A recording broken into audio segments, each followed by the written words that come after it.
नमस्कार दोस्तों, महर्षि भाई गुरुकुल में आप सभी का स्वागत है। तो अभी मैं कक्षा 6 का पाठ है विविधता की समझ। मैं एक एनसीईआरटी क्लास का चैप्टर लाया हूं। यदि ये क्लास कोई 6 क्लास के कोई बच्चे हैं, एनसीईआरटी आपका बुक चलता है तो उसको तो काम देगा ही, साथ ही साथ SSC, bank, railway, state PCS, UPSC तक ये काम देने वाला है। क्योंकि हम लोग जब यूपीएससी की तैयारी कर रहे थे उस समय आपको 6 से 12 तक का एनसीईआरटी का गहन अध्ययन होना ही चाहिए। बिना अध्ययन का आप उस सब्जेक्ट को समझना बहुत मुश्किल होगा।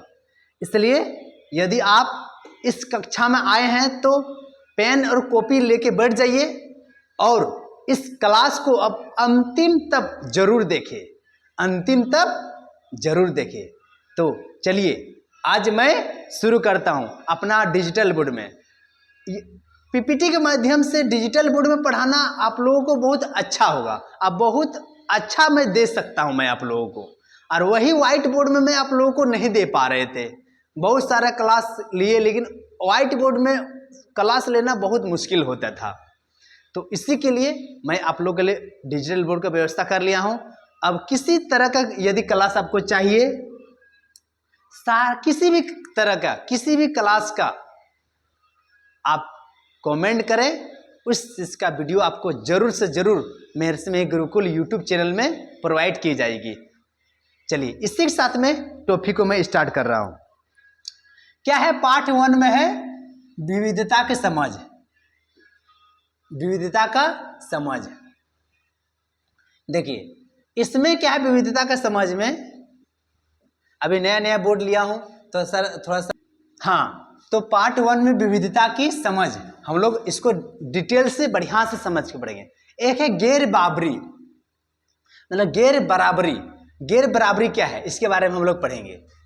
गैर बराबरी का मतलब है कि कुछ लोगों के पास न अवसर है, न जमीन है या पैसे जैसे संसाधन। बोल रहा है गैर बराबरी का मतलब है कि कुछ लोगों के पास न अवसर है, न जमीन है और न पैसे जैसे संसाधन जो दूसरों के पास है, तो किसी के पास नहीं है और किसी के पास है। इसलिए गरीबी और अमीरी का विविधता रूप नहीं है। मतलब इसलिए गरीबी और अमीरी का विविधता का रूप नहीं। विविधता क्या? विविधता हम लोग समाज में बहुत व्याप्त है। देखिए अमीर गरीब, जाति में विविधता, कपड़ा में विविधता, बोली में विविधता, खाना में विविधता, बहुत सारा चीज में विविधता है। एक ही समाज में, एक ही गांव में आप रहते हैं लेकिन 10 लोग 10 तरह के बोलते हैं, 10 तरह का कपड़ा पहनते हैं, 10 तरह का खाना खाते हैं, 10 तरह का हर चीज, मोबाइल चलाते हैं, तो विविधता है ना, अलग अलग ना। तो वही बोल रहा है कि गरीबी और अमीरी विविधता का रूप नहीं है, यह लोगों के बीच मौजूदा असमानता यानी गैर बराबरी। लोगों के जो बीच है जो असमानता है, बहुत सारा, जैसे कि बीच में गलती है, दीर्घ ही होगा ना, तो बहुत सारा बनाने वाला कुछ गलती कर दिया है तो इसको इग्नोर आप कीजिएगा। तो उसका असमानता यानी गैर बराबरी है। चलिए आगे, जाति व्यवस्था। जाति व्यवस्था क्या है आगे देखेंगे। असमानता का एक और उदाहरण है, असमानता का एक और उदाहरण, क्या उदाहरण है उसके बारे में देखिए। बोला इस बंटवारे का आधार था लोगों किस किस तरह के काम करते हैं, किस तरह के जाति में पैदा होते हैं। बोल रहा है ये जाति व्यवस्था में कि असमानता का एक उदाहरण है कि इस बंटवारे का आधार था जो लोग किस किस तरह के काम करते हैं, किस किस तरह का काम। क्या देखिए हर कोई एक तरह का काम करते हैं क्या? नहीं करते हैं, अलग अलग तरह के काम करते हैं। किस जाति में पैदा होते हैं? अलग अलग जाति में पैदा हुए हैं, एक जाति में पैदा होते हैं क्या? नहीं, वही विविधता है। तो ये जाति व्यवस्था में विविधता है। चलिए अब आगे जाएंगे। आगे अभी कहां से, हाँ चलिए, अभी नया नया चलाने में भी सीख रहा हूं, इसलिए इसको थोड़ा इग्नोर करने का प्रयास कीजिएगा। चलिए आगे, भारत में विविधता। अब लीजिए कलम थोड़ा सा इधर हो गया, चलिए कोई दिक्कत नहीं। भारत में विविधता, मतलब भारत विविधताओं का देश है, सही बात बोल रहा है। भारत बहुत सारा, भारत में देखिए विविधता ही विविधता है हर जगह। आपको पहले ही बोले थोड़ा टेक्निकल टीम से मैं समझाना चाहूँगा कि कलम मेरा गायब हो गया, थोड़ा बताने का प्रयास करें। अभी क्या कि स्टार्टिंग में मैं अभी सीख रहा हूँ, तो हाँ यहाँ पे आ गया लग रहा है। चलिए ये तो व्हाइट बोर्ड में खुल गई। चलिए इसको थोड़ा सा मैं देख ले रहा हूँ।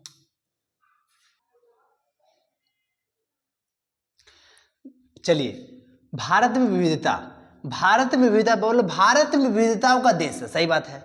यहाँ तो पहले पढ़ लेता हूँ। यहाँ भिन्न त्यौहार है, जैसे धर्म, भाषा, खान पान के लोग रहते हैं। मतलब यहाँ पे ना सभी कोई अलग अलग त्यौहार मनाते हैं, अलग अलग धर्म का रहने वाले हैं, अलग अलग धर्म मानते हैं, अलग अलग भाषा बोलते हैं, अलग अलग खाना खाते हैं। देखिए हर कोई, आप जो खाते हैं कि आपका पड़ोसी खाता है, नहीं खाता है, के लोग रहते हैं। लेकिन वास्तव में हम गहराई से सोचे तो हम एक ही तरह की चीजें करते हैं, केवल तरीके अलग अलग है।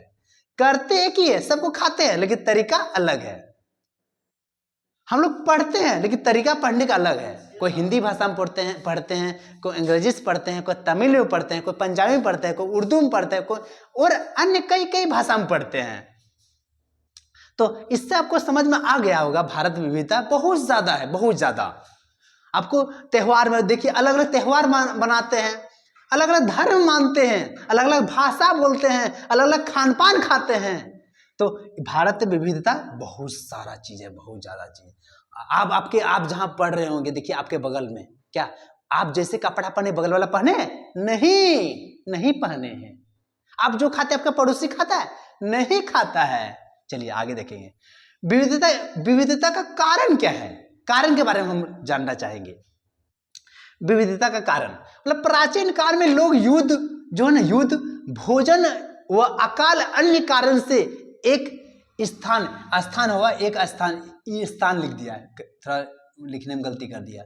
एक स्थान से दूसरे स्थान तक चले जाते थे। मतलब प्राचीन काल में, पुराने समय में युद्ध जो लोग जो ना, युद्ध भोजन के अकाल में, युद्ध के लिए एक जगह से दूसरी जगह, अकाल के बहुत पहले के समय में सुने होंगे, बहुत ज्यादा अकाल हुआ करते थे, बहुत ज्यादा।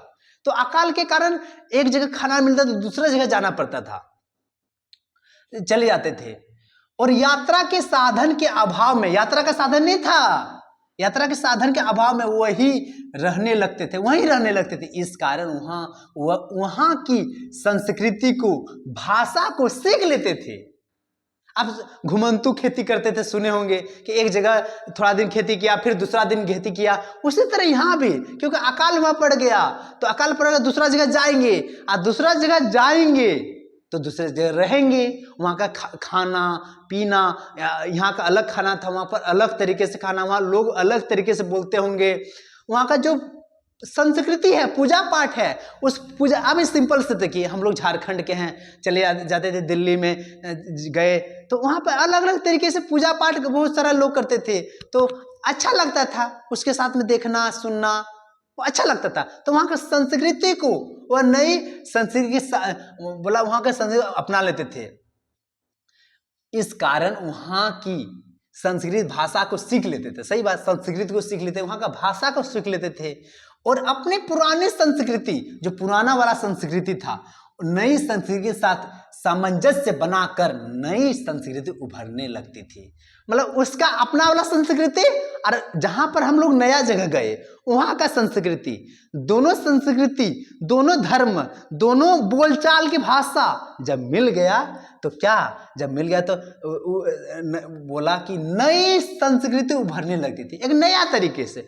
उसका भी थोड़ा सा आ गया पुराना वाला, और कुछ जो नया जगह गया तो नया वाला सीखा, तो दोनों मैच खा गया, और दोनों मैच खा के नई संस्कृति उभरने लगती थी। चलिए आगे।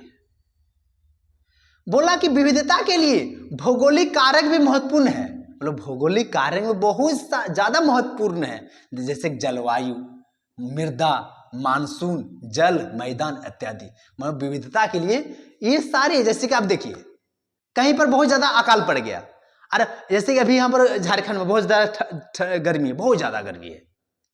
यहाँ के लोग, बहुत सारा लोग चले जाते हैं, साधु लोग यहाँ से चले जाते हैं हरिद्वार। क्यों? क्योंकि वहाँ ठंडा है। जम्मू कश्मीर चले जाते, क्यों? वहाँ पर ठंडा है, मतलब ठंडा में थोड़ा सा अच्छा लगता है उसको ध्यान भजन करने में, इसलिए यहाँ से वहाँ चले जाते थे। तो जलवायु में हुआ तो अब जैसे कि कहीं पर जलवायु का मृदा, यहाँ का मृदा खराब हो गया, यहाँ पर खेती करते करते अब दूसरा जगह चला गया, अब तो दूसरा जगह अच्छा जमीन मिला, फिर वहाँ पर खेती करने लगा। मानसून जल पानी आया, बहाव आ गया, बहुत बाढ़ आ गया। तो बाढ़ आया तो क्या करेगा बेचारा? अपने खेत को, खलियान को, अपने गांव को, अपने घर को छोड़ के दूसरी जगह चले जाते थे। क्यों? क्या वहां पर जल जमा हो गया? तो बोलिए, तो विविधता का ये जलवायु, मृदा, मानसून, जल और मैदान कारक है या नहीं है? बताइए कमेंट में। है। चलिए आगे। लोग अपने भौगोलिक परिस्थितियों के अनुरूप व संस्कृति परंपराओं को ढाल लेते थे। क्यों? मजबूरी था। हाँ, मजबूरी था, ढालना पड़ता था। नहीं ढालेगा तो क्या करेगा बेचारा?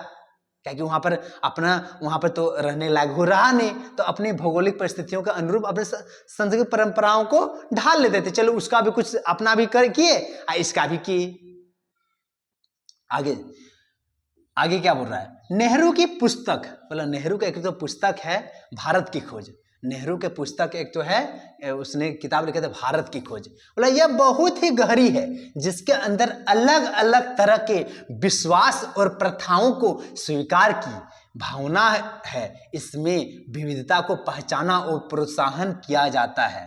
आगे, अनदेखा में एकता का विचार, मतलब अनेकता में एकता का विचार नेहरू द्वारा किया गया, नेहरू दिया गया था। तो ये विविधता का छोटा मोटा टॉपिक को हम लिए, और आप बने रहें इस वीडियो में और पढ़ते रहें। यदि आप YouTube चैनल को सब्सक्राइब नहीं किए तो इस YouTube चैनल को सब्सक्राइब कर ले, फेसबुक में देख रहे हैं तो फॉलो कर ले। इसके साथ में मैं आगे आने वाला समय में आपके लिए बहुत सारा कंटेंट बनाने का प्रयास करूंगा, आपके लिए वीडियो बनाऊंगा और आप लोग तक घर घर तक पहुंचाऊंगा। यदि आपको किसी भी क्लास का, किसी भी टॉपिक पर वीडियो चाहिए, उस टॉपिक को कमेंट में जरूर बताइए। आपको उस टॉपिक के बारे में बताने का मैं प्रयास करूंगा। इसी के साथ में इस वीडियो को मैं समाप्त करता हूं। आप प्यार देते रहें। यदि आप प्यार दीजिएगा तो मैं जहां हूं वहां से आगे मैं भी बढ़ूंगा और आपको भी ले जाऊंगा। चलिए इसी के साथ में इस वीडियो को समाप्त करता हूं। जय हिंद, वंदे मातरम।